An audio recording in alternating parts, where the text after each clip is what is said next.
Good morning, children. How are you all? Hope you all are taking a good care of yourself.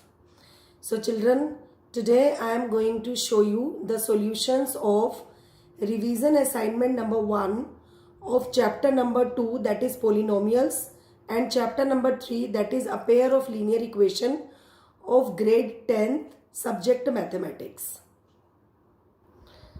Children, here you can see the very first question. What are the zeros of the given polynomial? That is px is equal to x square plus 1 upon 6 x minus 2. So children, here you can see the solution of it. As I have to calculate the zeros of the polynomial, so after simplifying it, I have put it equal to 0. And of course, factorization method is applied.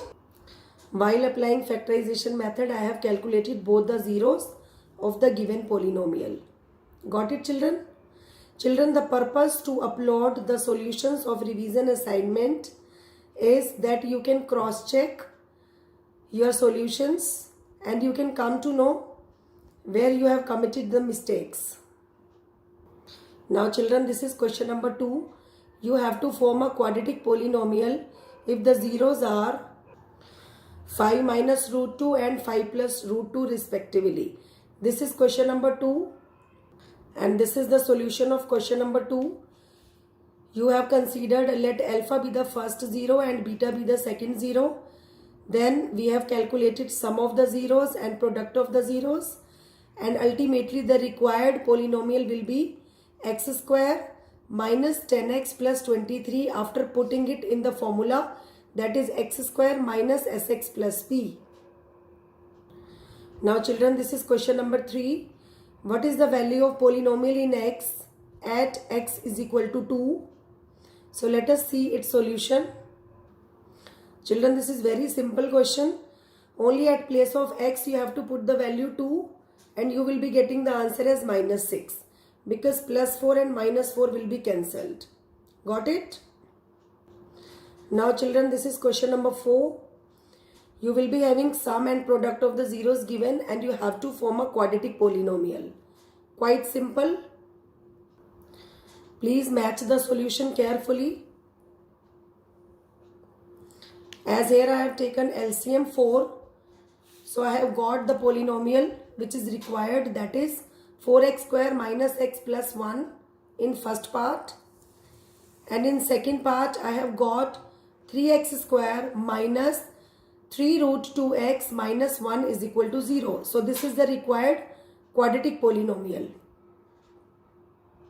So children, this is question number 5. First of all, you have to calculate the zeros of the given quadratic polynomials and then you have to tell their relation with the zeros and the coefficient of the polynomial. There are 4 parts in question number 5. These are 4 parts. You will be having quadratic polynomials given. Please factorize them and then ultimately you have to tell their relation with the coefficient of the polynomials. So children, here is the solution of 5th question, first part. This is quadratic polynomial. While comparing it with the generalized form, that is ax square plus bx plus c, I have got a is equal to 6, b is equal to minus 7 and c is equal to minus 3. Got it? So after factorizing, these are the zeros of the given polynomial, that is x is equal to 3 by 2 and x is equal to minus 1 by 3. Now as we have to verify the relation of the zeros with the coefficient of the polynomial, so for that children, what you have to do, that I have discussed in doubt session of live class also. So let us recall. Let us consider the first zero as alpha, another zero as beta. So you have to calculate alpha plus beta. After calculating alpha plus beta, I have got 7 upon 6, which is nothing but minus b upon a. And alpha into beta means the product of both the zeros. I have got minus 1 by 2. That can be written as minus 3 by 6, which is c by a. So this is the relation of the zeros with the coefficients of the polynomial. Got it, children? Now t square minus 15 is b part. So here is the solution. Everybody please check carefully. If you have committed any mistake, then you have to rectify your errors, and even you are going to cross check these solutions while looking this video. Here also the relation between the zeros as well as the coefficient of the polynomial is verified. Now this is part number 3, children. 4u square plus 8u. I have taken 4u as common, so inside the bracket I have got u plus 2 is equal to 0. As the product of both the expression is 0, so either one is 0 or another is 0 or both are zeros. So I have a look on the solution and just check that minus 2 is equal to what?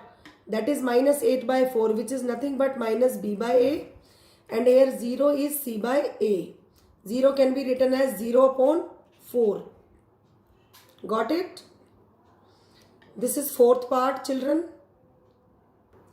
So this is the solution of question number 5th, fourth part. Please, children, check each and every step of the solution. No error should be left pending.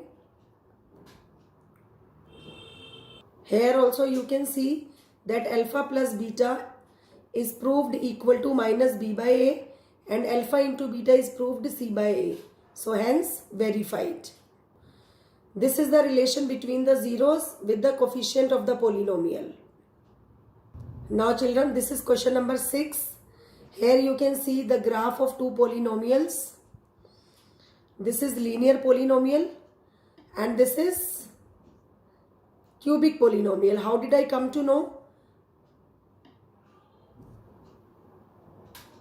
Here in first part, the zero of the polynomial will be 0. Though it is a linear polynomial, but still it is not going to intersect x-axis at any point. And this is cubic polynomial because it is going to intersect x-axis at 3 points. So children, this is the solution, that zeros of px will be 0 as the graph of the polynomial does not intersect x-axis at any point. But for second part, it will be 3 as the graph of the polynomial in x is going to intersect x-axis exactly at 3 points. Got it? So children, this was all about polynomials. Now 2 questions I gave you from a pair of linear equations. You can see question number 7. Both the methods are demanded, that is elimination as well as substitution method for both of these questions. Children, you know, in elimination method what we used to do, we try to make the same numerical coefficient of either of the two variables. Either you can make the same numerical coefficient of variable x or you can make of variable y. And in substitution method, we just take out the value of either of the two variables, either x or y, and substitute it in another equation. Fine?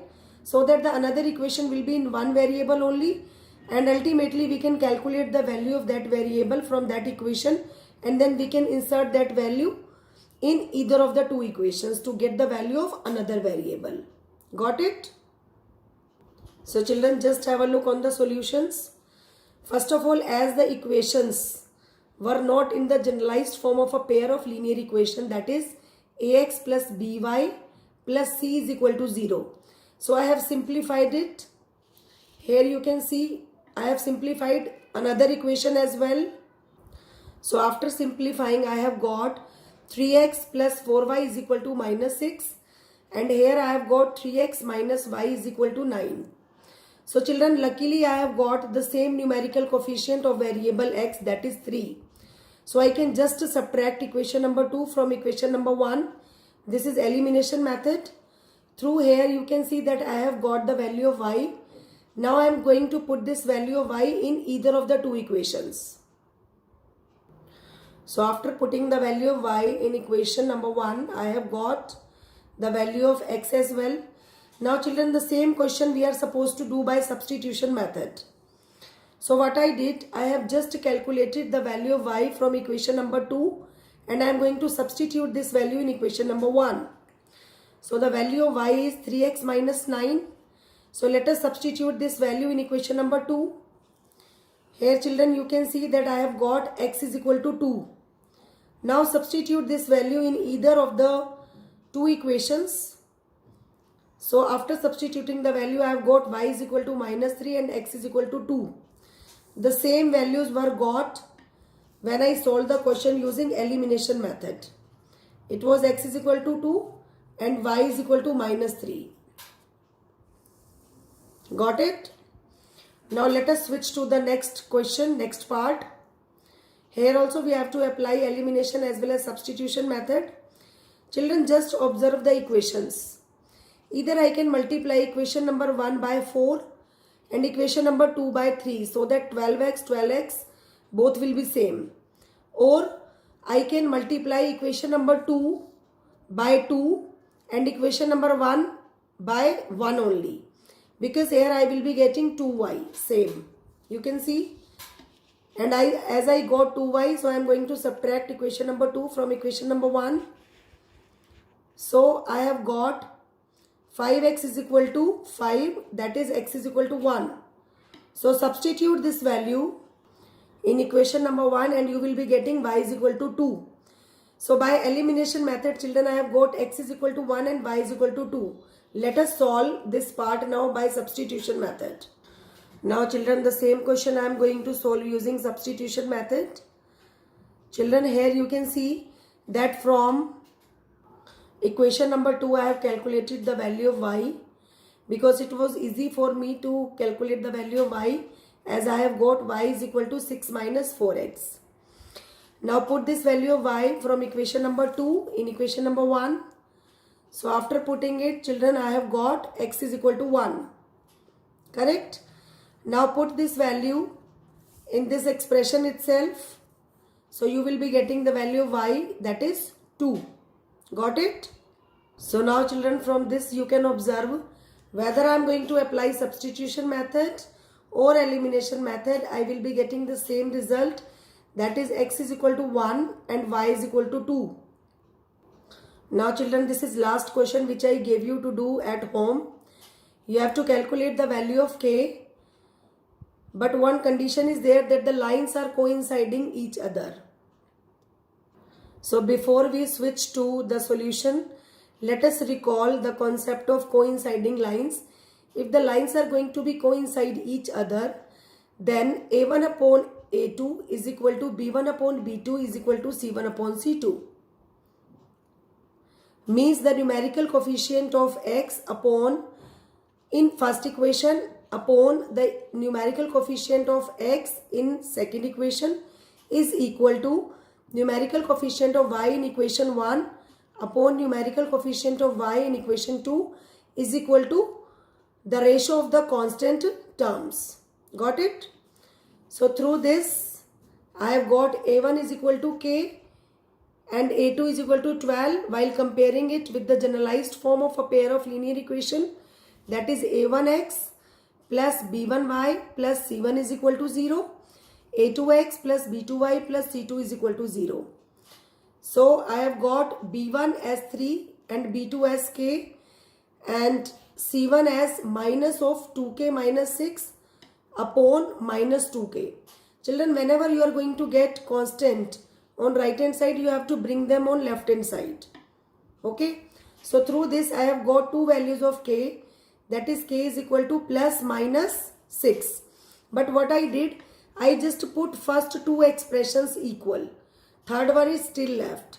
Now you can do, either you can put expression number 1 and third equal, or you can put second and third expression equal to get the other values of k. So whatever will be the common value, that would be considered the actual value of k. For this condition, when the lines are going to be coincide each other, means there will be infinitely many solutions existence. Now children, while putting second and third expression equal, here I have taken two common, you can see. Again I cross multiply it. So I have got k square is equal to 6k. So bring this 6k on left hand side.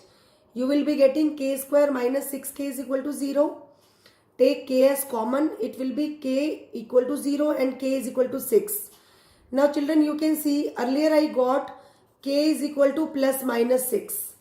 Now I have got k is equal to 0 and 6. So whatever value is the common, that would be considered as the actual value of k. So k is equal to 6 is our answer. I hope this solution video will definitely help you to come to know about your errors. And children, you are supposed to do the correction work of those questions which are attempted incorrectly by you. Okay? Still, if you will be having any doubt in live sessions, in doubt sessions of live classes, as well as through WhatsApp or even while giving the phone call, you can clear your doubts. Okay, children? As only 8 questions were given to you in homework, so I have discussed the solution of those 8 questions. Fine. So whenever I will be giving you the next left questions, that is from 9 to 14, then next video of the solution will be uploaded. From EdQuark YouTube channel, you can check your solutions very easily. Fine, children. So that's it for the day. Thank you and have a nice day.